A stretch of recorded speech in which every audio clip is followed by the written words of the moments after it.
All right. Thank you, David. We're live. I welcome those that are joining us online tonight as we're continuing in Science in the Bible. And tonight we're looking at what is very possibly, I'll say the episode that I tend to get into the most, and that is the age of the universe. Now, you notice I got my chart up here tonight, the Adams chart of world history, and on the extreme left is the beginning, and I only have half the chart out. That's less than half the chart. The other one, it would take it clear to the other side of the stage. And you see, in recorded history in the Bible, if we interpret it literally, looking at the genealogies, especially that in Genesis 5 and 10 and 11, we see that the whole universe is only about 6,000 years old. And we establish in session 2 of the Bible that the Bible, if taken literally, we can do the simple math, we can do the additions, and if you notice, there's the whole chart up there flashing on the screen. If we can do the math, we can see that creation was about 6,000 years ago, or more specifically, about 4004 BC. Now, I'm taking that date with a grain of salt. I'm not going to argue over 50 years or even 100 years plus or minus. And there are some subject to that, and we talked about it at that time. But also, there are some things that people see as they read the Bible. There's one among creationists, there are some who sees what they call a gap theory. They see a gap in time between Genesis 1:1 and Genesis 1:2.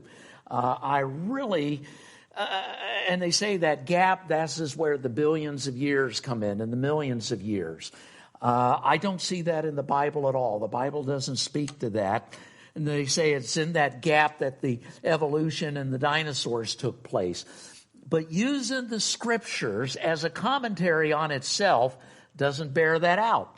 And this is a verse we've looked at before, Exodus 20, verse 11. Using the Bible as its own commentary. And this is the verse that's talking about the 10 Commandments here. This is where God gives the 10 Commandments.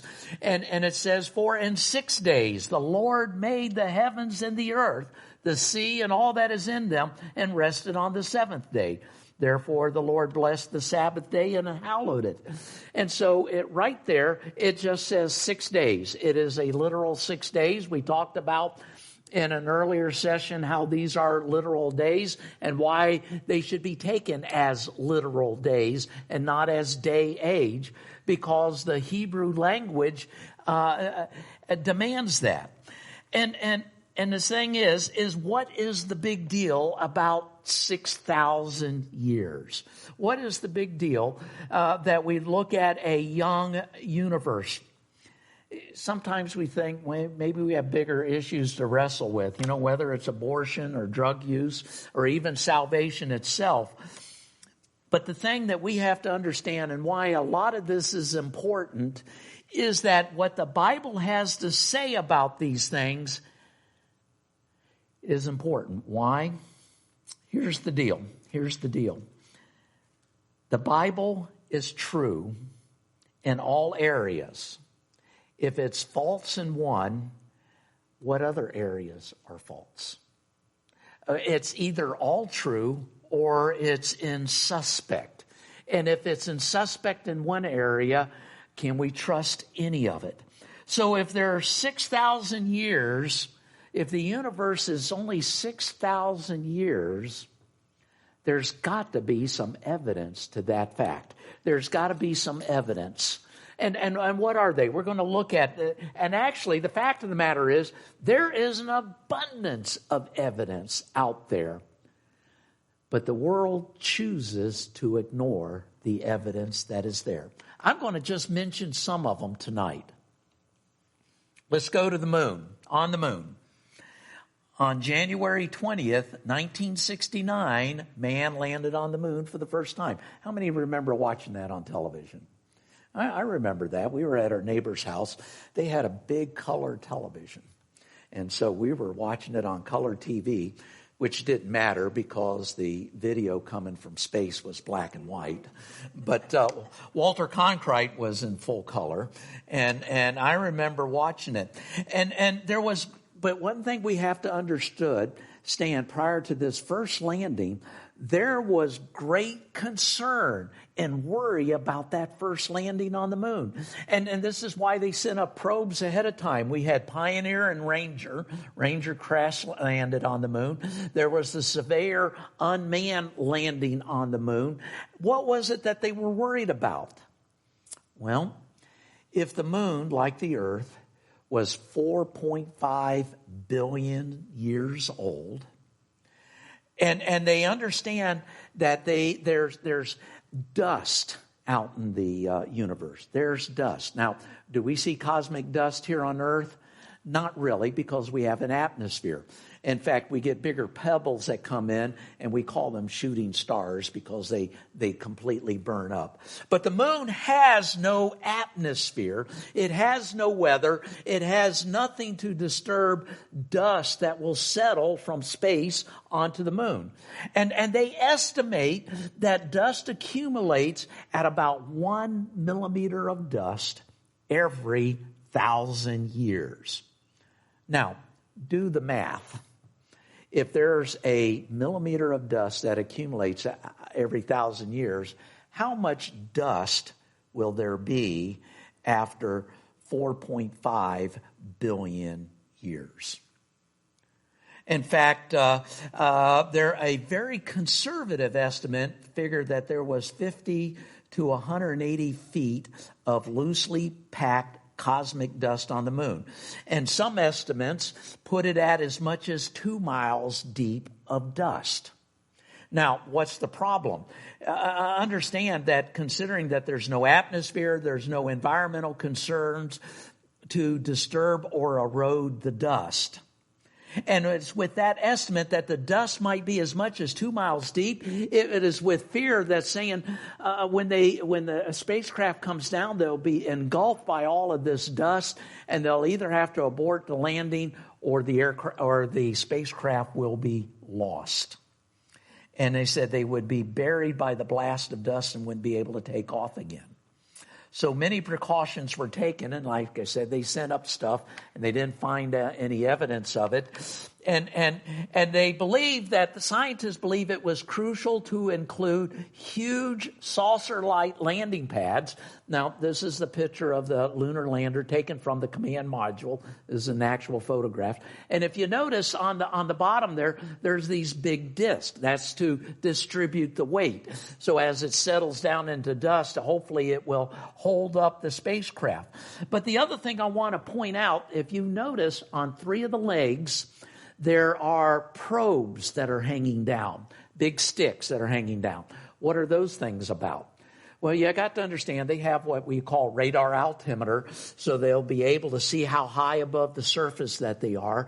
But if there's dust, the radar altimeter won't be able to see through the dust. And you have probes that as it goes down and it hits solid ground, it will enable them to shut off the motors in a timely way so the spacecraft can land. So they have these probes out there because they're afraid that the radar altimeter wouldn't work. And if they settle too far into the dust and they hadn't hit solid ground, it would also set up that they would automatically blast off and rejoin and not complete the landing. Well, the big day came. They roared into orbit. They went out around the moon. They traveled thousands of miles. And millions of people watched on the television, and they watched as the Eagle slowly, that was the name of the moon lander, was the Eagle. And we remember hearing it on the radio. Houston, Tranquility Base here. The Eagle has landed. And the spacecraft planted itself firmly on solid ground known as Mare's Tranquility. It didn't disappear into hundreds of feet of dust. Not long after landing on the moon, Neil Armstrong became the first man to set his foot on the moon. And remember his words, one small step for man, one large leap for mankind. And then we forget the words that come after. In fact, you can go online and you can get the transcripts of what was said. And you got to remember, Neil Armstrong was an engineer. He was a test pilot. He would have done well on that program, Dragnet. You remember Dragnet? And just the facts, ma'am. He was just the facts kind of guy. And we look at what was said after his famous words. And several times what he was saying in effect was, where's the dust? Where's the dust? And let me quote him. It says, and the LH footpads, that's the lunar lander, the LH footpads are only depressing the surface about 1 or 2 inches. Although the surface appears to be very, very fine-grained, as you get close to it, it's almost like powder. Down there, it's very fine, and the surface is fine and powdery. I can pick it up loosely with my toe. It adheres in fine layers like powdered charcoal to the soles and sides of my boot. I can only go in a small fraction of an inch, perhaps 1/8 of an inch, but I can see the footprints of my boots and the treads and the fine sandy particles. 3 times, Armstrong repeats that there's very little dust. And in fact, as you look through it, and next slide there, David, next slide. They look at the pads didn't go in very deep. They can look at the footprints. And all of a sudden, the thing about dust, all of a sudden, overnight disappears. You got to remember, that was the argument of the evolutionists, those who believe in a ancient, billions of years old earth and moon and universe. And the reason why this argument disappeared overnight is simple. Nobody wants to shoot their own foot. No one wants to say, I was wrong about that. Despite the overwhelming evidence that destroys the credibility of one's own belief system, which requires the earth and the universe to be billions of years old. They just shot themselves. It's been tried to explain away. You know what some people have said about, the dust? There are some aliens that have come and mined the moon for dust. Oh, give me a break, Do I look stupid? But that's not so far-fetched when we got to remember that our government spends billions of years looking for extraterrestrial life. Huh? Oh, not billions of years. Okay, billions of dollars. Okay, billions of dollars. Okay, I'm sorry. They spent lots of money looking for dust. And if we were to take their own estimates, what was their estimate? 1 millimeter of dust every 1,000 years. And figure there was about 4 to 8 millimeters of dust on the moon. 4 to 8,000 years. There's something to this, What is the earth? What does it say about the age of the earth? Using their own estimates, it confirms the age of the moon. Now, depends upon where you look and how it accumulates, but 4 to 8 millimeters of dust, 4 to 8,000 years. Interesting. This devastates the gap theory, the day-age theory to which some believers ascribe. Some Christian theologians and professors have become intimidated by the assertion of evolutionism. And they've fallen prey to their influence and have tried to force the scriptures into harmonizing with the ancient earth concept. We know better than that. Dust on the moon is one thing, and you don't read about it anywhere. You've got to go look for it. You've got to go look at literature from the early 60s that talks about dust on the moon, that talks about cosmic dust. You don't hear about it anymore.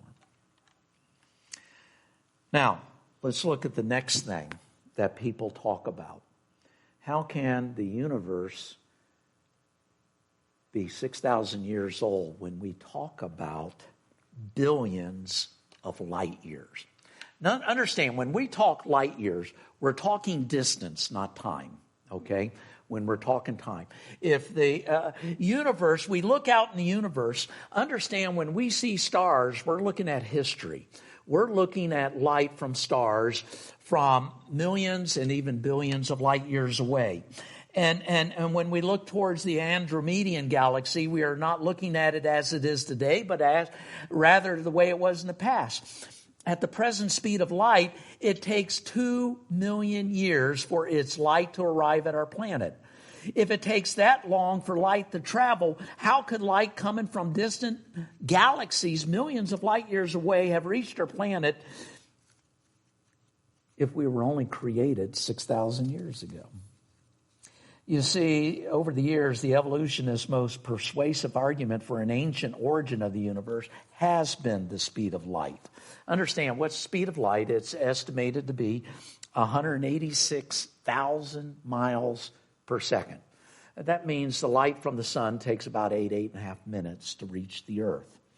And understand, we see that when we hear transmissions from the moon and their responses. There's a few second delay. Why? Because radio waves take a few seconds to travel to the moon and back. Some stars and galaxies are believed to be billions of light years from Earth. Could it be that we are mistaken about the size of the universe? Actually, no. I think they're pretty accurate. But what's interesting is if we talk to the ancient universe theorists, the evolutionists, they theorize that the universe is about 94 billion light years in size. So considering 94 billion light years, that means if we are situated, arguably, just for the sake of argument, we're situated in the middle of it. That means the farthest reach from us is at least 47 billion. You follow what I'm saying? 47 billion this way and 47 billion that way. We got about, 47 billion, that's 94 billion miles. And they proclaim that the universe is, the earth is 4.5 billion. They say that the universe itself is 13.7 billion years.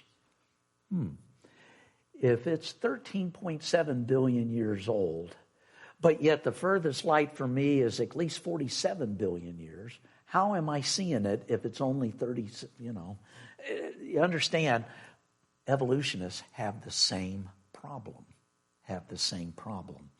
How do they know? We got to understand, and I'm going to talk about this very briefly, and I'm not going to get into it very deeply. I got a video I'm going to show here in just a second. When we look at Einstein's theory of relativity, and understand, we've heard, how many of you have heard of Einstein's theory of relativity? All right. How many of you know what it really means? I don't see too many hands. What does it mean? Let me describe elements of it briefly. Time is variable. Time is affected by speed. Time is affected by distance. All of this is variable. Time changes. In fact, they've had 2 atomic clocks, celestium atomic clocks, sitting side by side, and they keep perfect time, clear to the nanosecond, perfectly with each other. And they put one on an airplane and fly it around the world and bring it back, and the time has changed. They're not having the same time. Mere movement. You understand, as we move, time tends to be shortened. Guys who go to the moon and back, they tend to be maybe seconds. I don't know. They don't have the exact figures on it. But, folks that go to space, folks who travel, time is different. Time travels differently when you're moving. Let me just show, I just want to bring that up. That kind of boggles my mind. How does that work? David, show this video. Show the video. Does distant starlight prove the universe is old? One of the most common questions that I get asked when people find out that I'm a creation astronomer is, what about distant starlight? How did God get the light from those distant galaxies to Earth in thousands of years that the Bible says for the age of the universe? Well, there are actually several different ways to get light to travel those enormous regions in a relatively short amount of time. One way is what's called an anisotropic synchrony convention. And that's a little bit like time zones on the Earth. You know, I can leave Kentucky at around 4 o'clock in an airplane and arrive in Colorado at 4 o'clock without going infinitely fast or anything like that. And the reason is because the way time is defined on Earth, we use a local time convention as we travel across the world. As long as I'm going west, that'll work. Well, a similar thing can be done in space, and in fact has been done since ancient times. And so perhaps God is using that anisotropic time zone model of zones out in space there. And so light can travel those enormous regions in no time at all. Light can be created with the star on day 4, and it can arrive on Earth on day 4, you see, so it's not really an issue. But there are other creationists that have proposed that God used perhaps time dilation, gravitational time dilation, for example. Einstein tells us that time can flow at different rates in different environments. That's something that we've demonstrated with atomic clocks. We know it's true.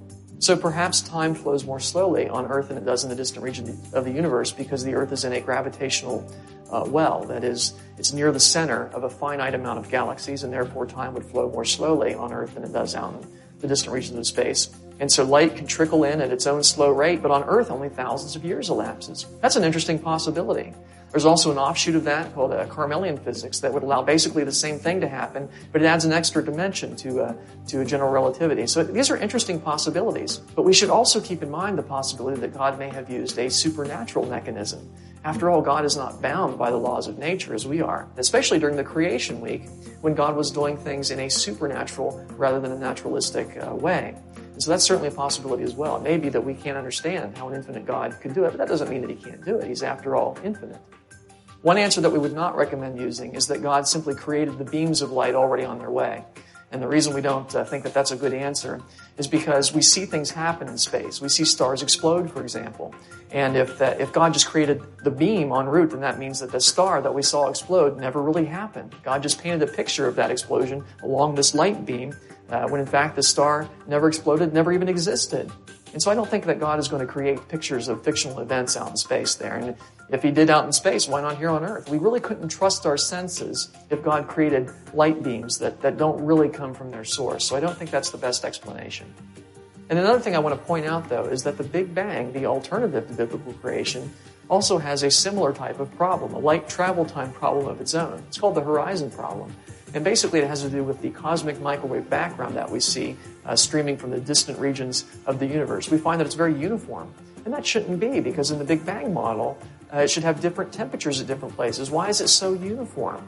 Obviously, light energy had to travel from the hotter regions to the cooler regions to equilibrate those temperatures, but there hasn't been enough time. Even in 13.7 billion years, there's not enough time for light to travel from one side of the visible universe to the other. And so that's a light travel time problem for the Big Bang. It seems to me that if the alternative to biblical creation has the same type of problem as biblical creation, then you can't argue that distant starlight somehow disproves biblical creation in favor of the Big Bang. And after all, God is omniscient, and he could have used a mechanism that we do know about, or he could have used a mechanism that we don't know about. But it's not a problem for an infinite God to get light from distant galaxies to Earth in thousands of years. Everybody understand everything that he said there? Okay.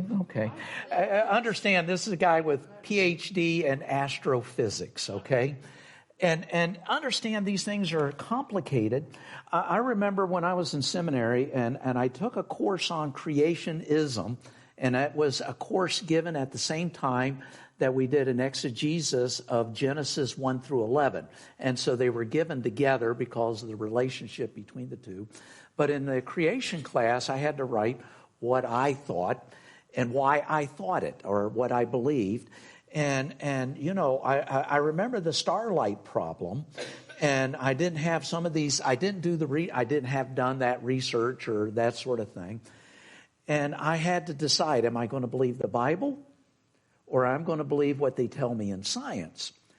And what we have shown in the science and the Bible thing, we have shown time and time again where science has been wrong, got the measurements wrong, got the theories wrong, got the interpretation of the data wrong over years, where the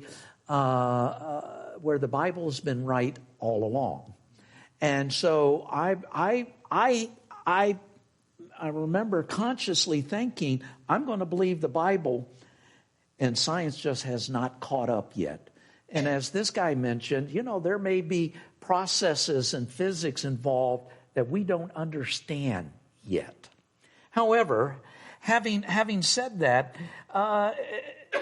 we've got to understand that there are a number of theories. He only mentioned a couple of them. Some people think that light takes a shortcut as it travels in deep outer space, and they talk about wormholes and other sorts of things. And according to one set of mathematical calculation, it is speculated that light could reach the Earth from the farthest known star in the universe in about 15 years. And I have references for that.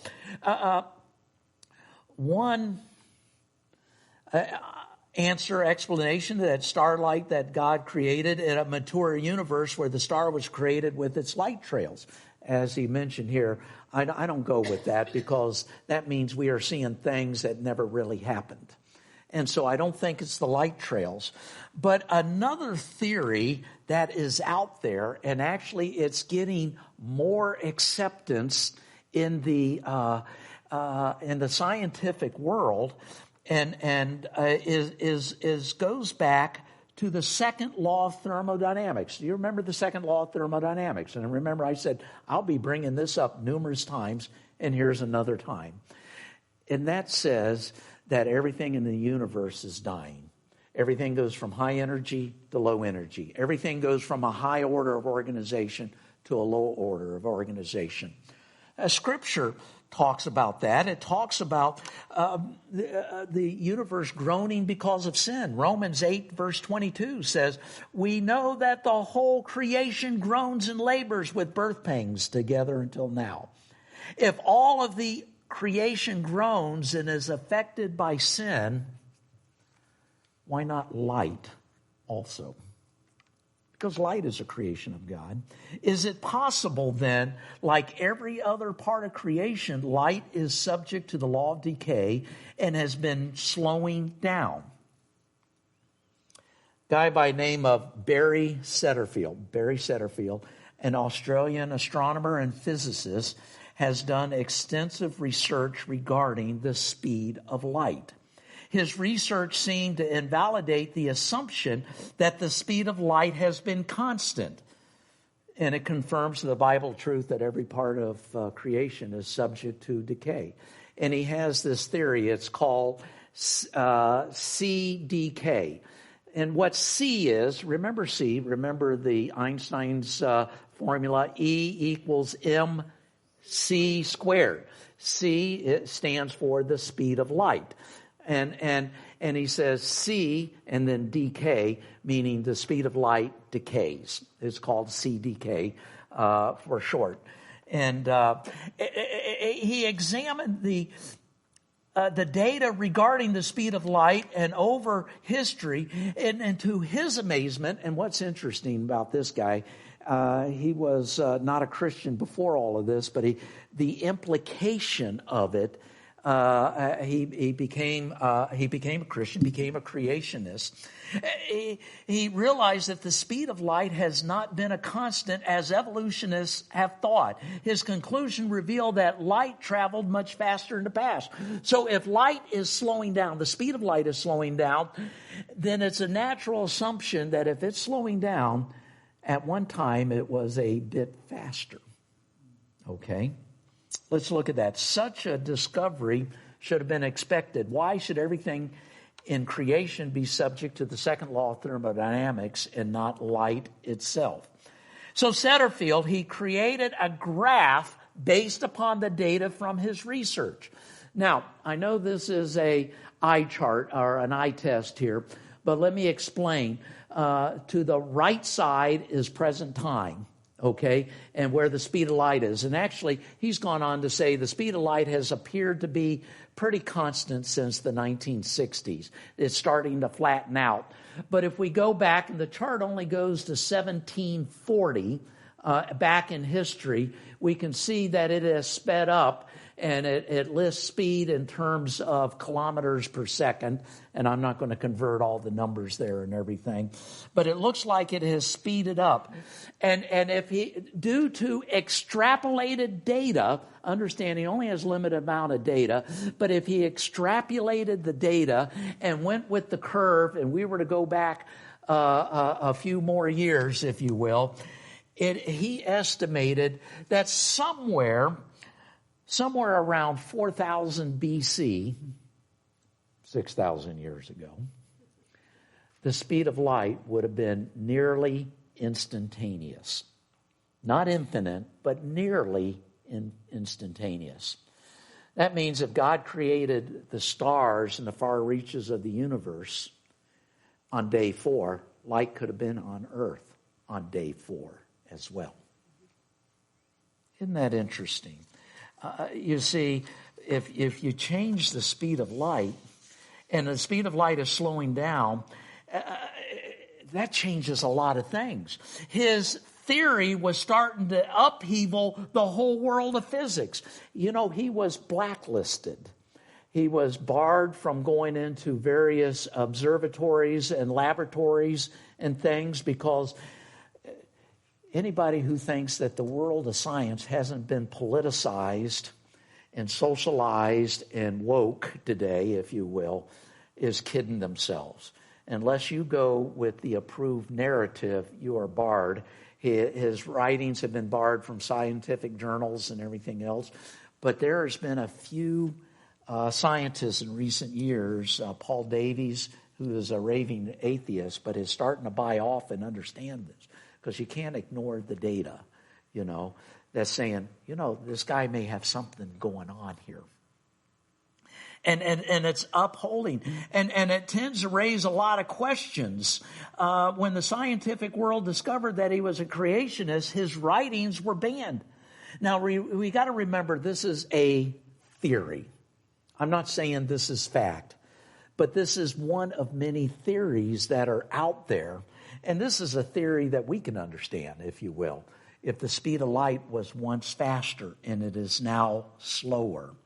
And to get ahead in the world of science, you got to be politically correct, and you've got to expound on what is the accepted norm, and that's the billions of years. And if something changes, and understand there's a lot of changes, and we're going to be talking about this next week, where we're going to talk about radiometric dating. And when you're talking about radiometric dating and discover about radioactive isotopes that we find in rocks and stuff, and part of that, using that E equals MC squared, if C is not the constant that they think it is, it changes everything. Changes everything. So understand, the speed of light is not a reason for an ancient universe. There are some theories out there, and they're credible theories. Next thing, I want to talk about our sun, our shrinking sun. Do you know that the sun is getting smaller? I mean, think about it. It's full of hydrogen and a number of other gases, and it's burning it up, okay? And as it burns it up and emits energy, it's getting smaller. Now, if the sun is getting smaller, the implication is that it was once what? Bigger. It was once bigger. And projecting backwards in time, just 1 million years, which is a far cry from 4.5 billion years, okay? I understand a million years ago, the great size of the sun that it would have existed, and the deadly amount of radiation it would have transmitted would have made life on Earth impossible a million years ago. An Associated Press Newswire report from March 23rd, 1980, we're talking 44 years ago. We're not talking stuff that were discovered recently. Okay? And it says that the sun diameter appeared to have been decreasing at about 0.1% per century.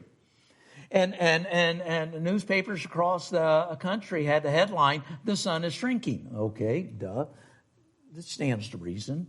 And their research by solar specialist Jack Eddy of the Harvard Smithsonian Center for Astrophysics and the National Center of Atmospheric Research and Mathematics expert Abram Boozumson, I'm not pronouncing his name right, and they said through examination of records kept by the British Royal Observatory since 1750, Eddy and Boozman concluded that the sun appears to be shrinking at a rate of about 0.1% per century. And the scientists have been observing the sun for over 100 years. The evidence seems conclusive. Every hour that passes, our sun shrinks about 5 feet. Now understand the current diameter of the sun is approximately 865,000 miles. Now the Earth's diameter is only a little over 7,900 miles. So you can see the sun is a whole lot bigger. What's 5 feet? It's nothing in the big scheme of things. But you know, when we think about 5 feet an hour isn't much when we consider that that its diameter is so big. But what are the implications? If you believe that the Earth age and the age of our sun is only 6,000 years old, there's really not a problem. There's really not a problem. But in the span of that time, the sun would have only shrunk 6%. But how can you contend with shrinkage if you believe in billions of years? If the sun existed only 100,000 years ago, it would have been double its present diameter. 20 million years ago, not to mention 4.5 billion years ago, the sun, at the current rate of shrinkage, would have been touching the Earth at its current orbit. Now, you can make the argument that the Earth was once further away, and then as the sun shrunk, the Earth came in as well. But as far as researchers can tell, this rate of shrinkage has been consistent since the origin of the sun. But astronomers acknowledge that there are stars much larger than the present size of our sun, which burns much hotter and faster than the sun. That means that the sun may have shrunk much more than realized, and understand that this may not be a consistent shrinkage. This is just based upon information that we have today. And so understand, if the shrinkage was much greater in the past, that presents even more problems for a 4.5 billion year old Earth. And the evidence, the simple evidence is clear that life on Earth 1 million years ago would have been totally impossible. Totally impossible. Now, the study of the sun and stars also give us insight into the future. This has some eschatological implication. Understand eschatology. That's the study of end times, you know, as we read Revelation and we read in Daniel and read other portions of the scriptures. And understand, many astronomers conclude that our sun could maintain its present heat output for at least another 5 billion years because its hydrogen supply is only a half exhausted. However, more recently, astronomers have reappraised this theory. They believe that once a star, say our sun is a medium-sized star, once they believe that a star reaches about half of its fuel reserves, if you will, it is in danger of experiencing a nova. You know what a nova is. A nova, it's not where the star explodes. They have supernovas, and they've seen a couple of those in the year. But they do see stars at nova. Roughly 25 to 75 novas are observed per year in our own Milky Way. Okay? They see these things happening. And what happens is where the sun will tend to implode on itself. And some astronomers believe that the increased sunspot activity on our own sun is a sign that it may be about ready to nova. Now, let's look at that for just a second.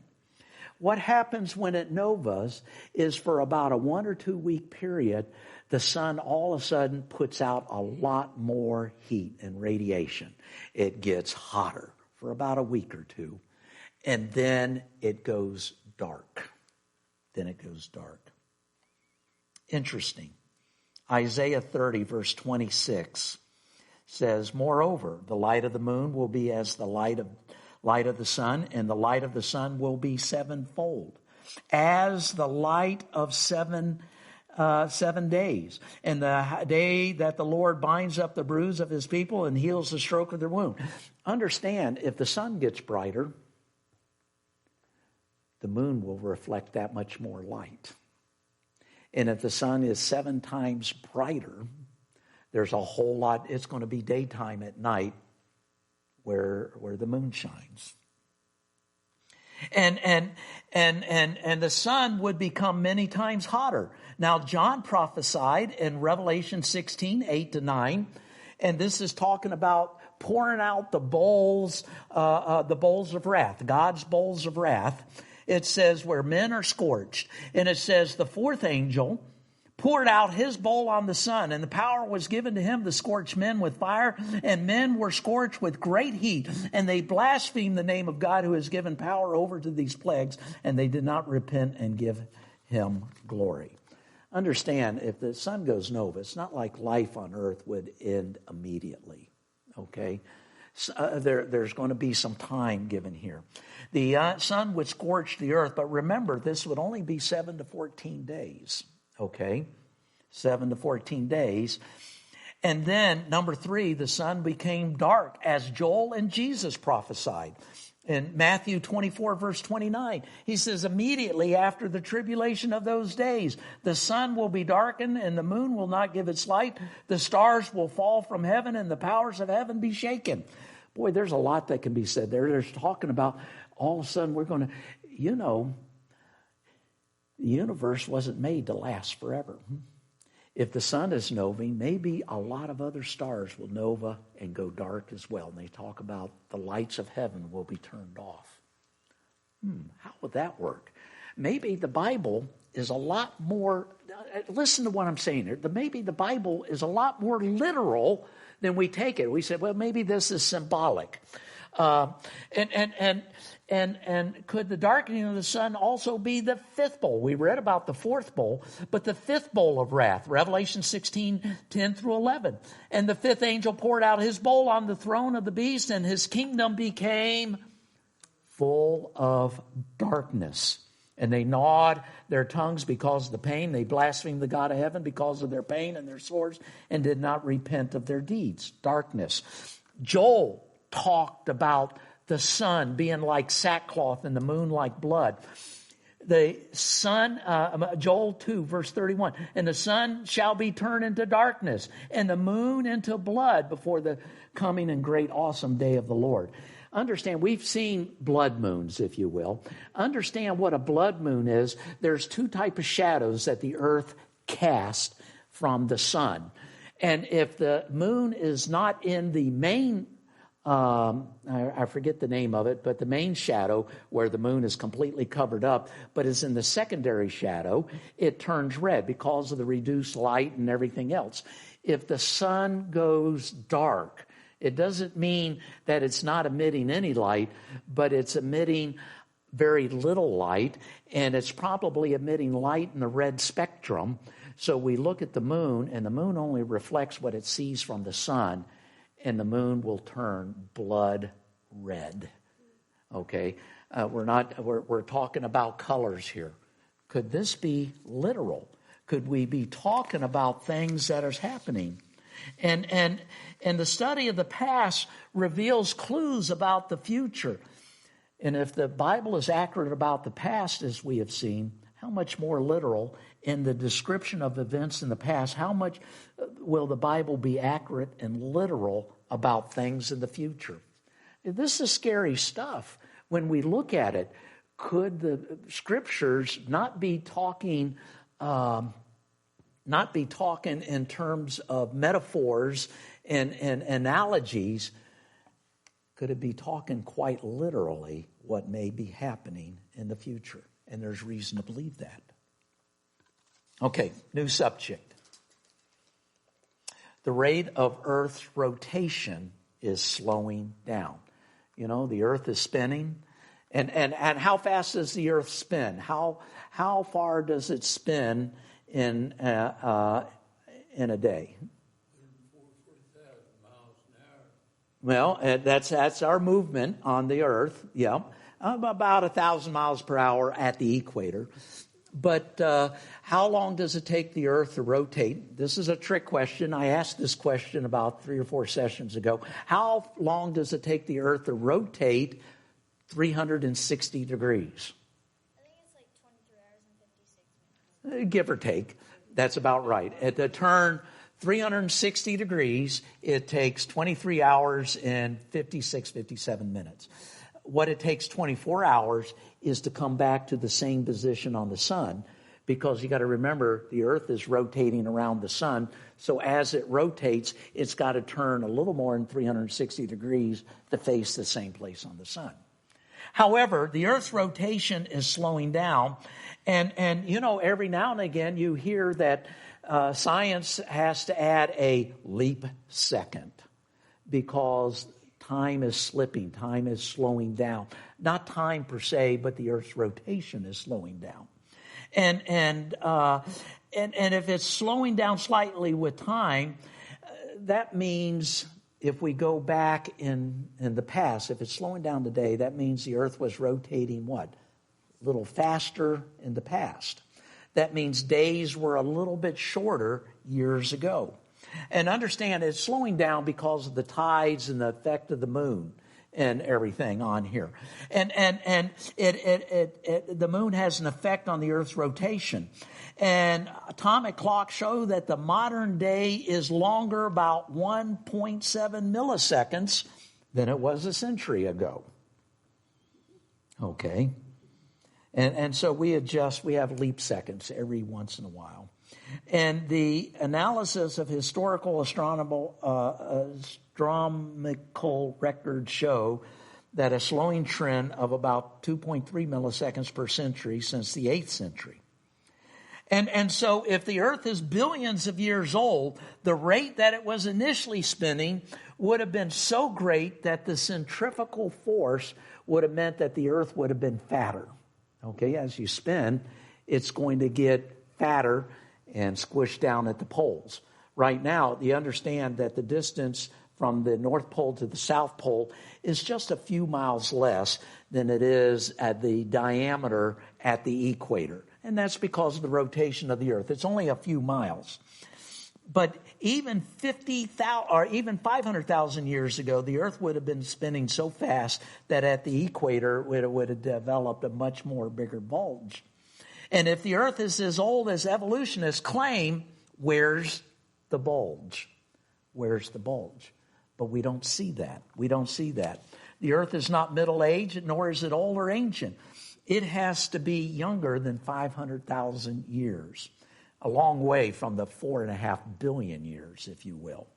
And understand the equivalent of a 500,000-year-old Earth compared to a 4.5 billion-year Earth is the equivalent of a 1-year-old child compared to an 18,000-year-old man. So, you know, there's a huge difference there.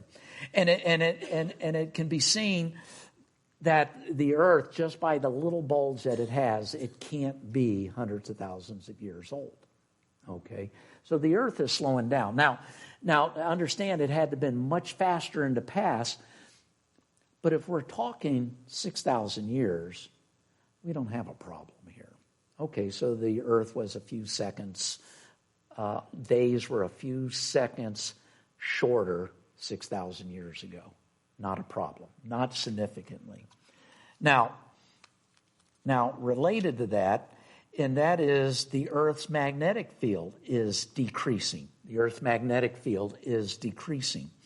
Our magnetic field is like a clock, and it can tell us something about the Earth age and everything else in the universe. The second law of thermodynamics, it's getting weaker over time. And if the magnetic field of the earth is weakening, then it stands to reason at one time it had to be stronger. It had to be stronger. And according to physicist Dr. Thomas Barnes, professor of physics at the University of Texas and consultant to the Globe Universal Science Incorporated, points out that the Earth's magnetic field has been decaying since it was first measured in 1835. And they revealed that the magnetic field of the Earth has an estimated half-life of 1,400 years. That means if you go back 1,400 years, it was twice as strong as it was today. If you go back longer, it was even shorter. So according to observation and predictions, the magnetic field will vanish for all practical purposes by about 3,180 AD. Okay, about another 1,100 years from now. And it'll be weakened as a result from friction and heat loss. And according to the study, you put up that next slide, Dave, it says 1,400 years ago, it would have been twice as strong as now. In 825 BC, or 2,800 years ago, it would have been 4 times greater. You understand, we talk about folks navigating back then. Understand compasses, if you just simply had a cork floating in water and you put an iron pin on it, it couldn't help but point north because of the strong magnetic field. Compasses would have been, it would have been very obvious. In 2225, just right after the flood, if you will, it would have been 8 times greater. In 10,000 years ago, it would have been as strong. The magnetic field would have been so strong that life could not exist. So from the magnetic field alone, 6,000 years we don't have a problem, but 10,000 years we do have a problem. And 20,000 years ago, it would have been 8,000 times as great as it is today. And it says it would have been so strong that the mantle and core of the earth could not hold together. And so the earth, just by the magnetic field alone, based upon its known decay rate, can't be over 10,000 years old. And what does it say on the chart there? 8,000 BC, it would have been the strength of a magnetic star. Life would have been difficult at best. And so we look at that. Now, related closely to the magnetic field is the Earth's core is cooling down. We talk about a molten center of the Earth. It's cooling down. Understand, this is a real problem for evolutionists. When we look at various planets out there, why aren't they just cold rocks if they are billions of years old?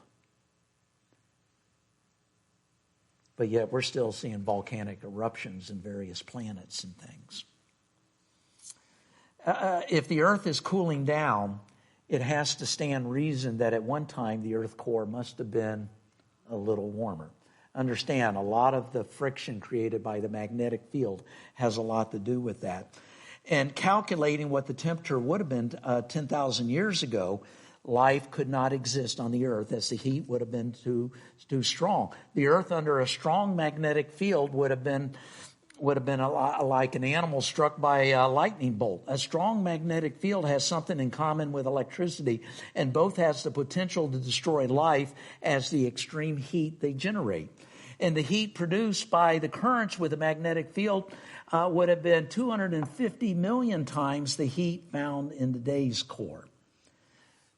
Here again, 10,000 years and greater, we'd have a problem. 6,000 years, there's not a problem. Not a problem. Next thing, petroleum pressure. Petroleum pressure. This is a picture. This was taken in Kuwait at the end of the Desert Storm. If you remember back 30 years ago, at the end of Desert Storm, the Iraqi forces destroyed all the derricks and things that the Kuwaitis had and essentially uncapped the wells. And they had all of these wells blowing up oil, a tremendous amount. up to 30,000 barrels of oil per day. We have to understand that when drillers drill an oil well, and they're drilling for crude oil deep within the earth, that unless it's capped immediately, it's going to spew out. Occasionally, we see this when we have mechanical failures. And here's the problem. Rock, no matter how dense it is, rock is still like a sponge, okay? It will absorb pressures. And they have a degree of porosity like a sponge. And in time, it will, the oil pressure that's under a few miles of earth is under great pressure. In time, it will lose its pressure. And they're aware that these forceful pressure pockets are gradually diminishing. You know, if you get a car tire and it sits out for years and years and years, the pressure is going to go down. Why? It's just going to leak out over time. Well, the same thing happens with oil under the ground. The pressure is going down. In fact, in Kuwait, they were saying that when the oil came up, it came up at 600 to 800 miles per hour and burning. And it says if they left them uncapped, it would continue at the same rate for about 50 years. That's a lot of pollution and everything. Remember when the oil rig in the Gulf messed up and how much pollution that caused. Experts in the oil industry tell us that a maximum of 10,000 years is needed before the most intense pressure completely dissipates into dense rock. 10,000 years, pressure should be zero. What does the evolutionists say that we're burning in our cars? You know, we're burning dead dinosaurs. You know, they've been all squished, they made into oil. And if all of these dinosaurs died millions of years ago, why is there still high pressure of oil under the ground? It can't be over 10,000 years old. In fact, the oil that we're burning today, and most of the oil reserves is because of the vegetation and dead dinosaurs and other critters that had been compressed, perhaps by a big flood, covered with miles of sediment, and compressed about 4,400 years ago. We still have high pressure. Dr. Melvin Cook, who served as professor at the University of Utah and president of IRECO Chemicals, and he's the 1968 winner of the Nitro Nobel Award, he reports that the permittivity of the rock above the trapped high-pressure fluid zone is so high, even in the tightest traps, that the fluid will leak out of the formation at the prevailing pressures in only a few thousand years. This is by a notable professional compelling that the evidence of the earth is young. If the earth was more than 10,000 years old, even the highest amount of pressure would have been completely absorbed by now. And evolutionary isms had dated the formation of oil reserves at several 100 million years. If that was true, the oil pressure under the ground would have dissipated long time ago. Now, last thing I want to talk about is population growth. One of the most revealing testimonies for a young earth is the clock connected with the growth of Earth's population. If man had been on earth for 1 million years, why is the population only recently becoming a problem? In AD 1650, there were only 400 million people on the earth, and by the 1800s, the earth population had risen to 850 million. And today there is right at 8.1 billion people. This was the estimate last month. Does the present-day population correspond with the belief that man has been on the earth for more than 1 million years?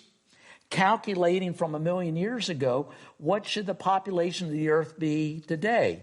What is a 1,000,000-year population growth?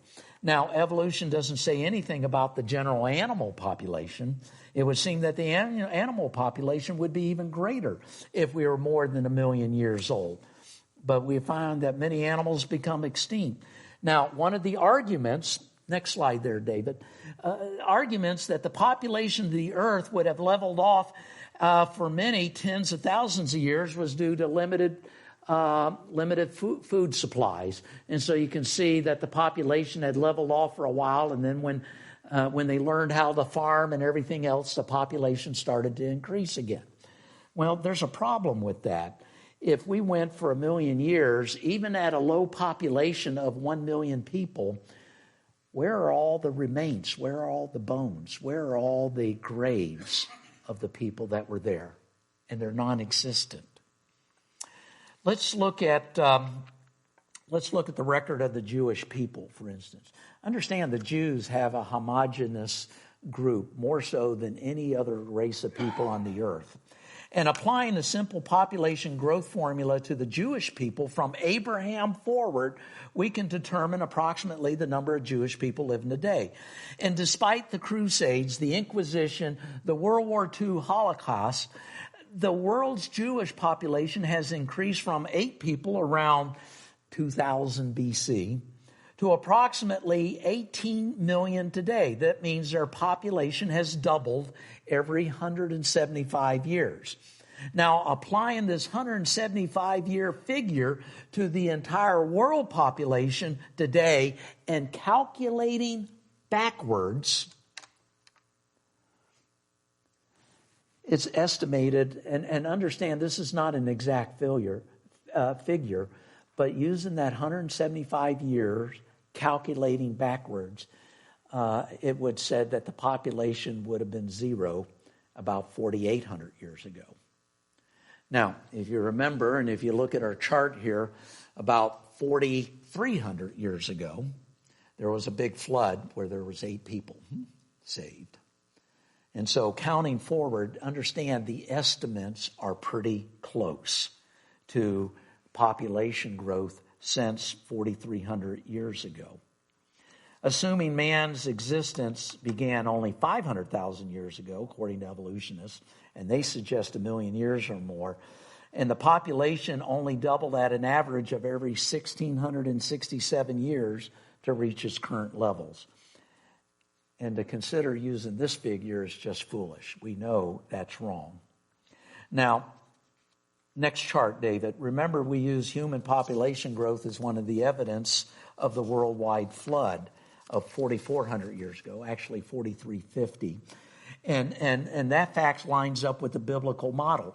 The evidence acknowledged that the human culture began less than 5,000 years ago at the point of the flood, about 4,300 years ago.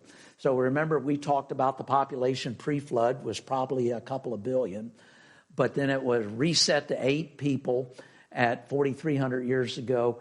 And looking at the curves, this is where we're at, and we're up about 8 billion today and increasing. Genesis 6:13, and it says, "And God said to Noah, the end of all flesh has come before me. The earth is filled with violence through them, and behold, I will destroy them with the earth." And assuming that a generation is 43 years, that the average family has 2.5 children, it would only take 100 generations from Noah, 4,300 years, if you will, from the flood, to produce a world population of 4.6 billion. And that was the population of the earth in 1983, 4.6 billion, 41 years ago. And so just using these general figures, we can see that population growth alone proves the young earth situation. The observed growth of the human population on planet Earth fits much more naturally with a creation and global flood framework than an evolutionary concept. And once again, we find that the Word of God gives us a reasonable record that agrees with the observable evidence. Now, that's about what I'm going to cover tonight. The amount of evidence that is out there is staggering. I've just discussed the tip of the iceberg. I could have discussed about the formation of coal and oil. I could talk about comets that are orbiting our solar system and that they have a life expectancy of somewhere between 1,500 and 10,000 years. Why do we still have comets if we're millions and billions of years old? The planets would have been iced over, not having active volcanoes. And of the dating methods, and this is an eye chart, this is all the different dating methods that are out there, how we date the age of the earth. It's interesting that 90% of them give a young earth age, and only 10% can be interpreted to give an old earth age. So guess which dating methods are used by science? They use the 10%. They ignore the 90% that's out there. So, that's next week we're going to talk about, in the next 2 weeks, we're going to talk about evolution, and we're going to take that apart, and I'm going to talk about it directly. But one of the holy grails of evolution, the theory of evolution, is radiometric dating. How old are these rocks? And I'm going to talk about that and the fallacies associated with them. That's next week. One of the things that my son likes to bring up when he's doing some of that is about how long it takes to make diamonds. Yeah. Something about the diamond in the billions. No, it's not. That's one of the things they zero in on. Is it takes that long to make diamonds. We can make diamonds. We can make oil in 30 minutes, given enough pressure. Heat and pressure. We can make oil from sewage. It's all fallacy that's out there. And we're going to talk about some of these things over the next couple of weeks. That's a lot tonight, isn't it? That's a lot. The evidence is overwhelming, but we choose science.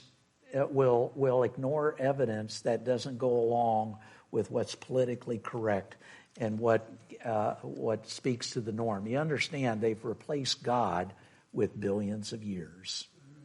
And there's a fallacy to that. We can trust the Bible in all that it says. Let me go ahead and dismiss us. Heavenly Father, we thank you for your word.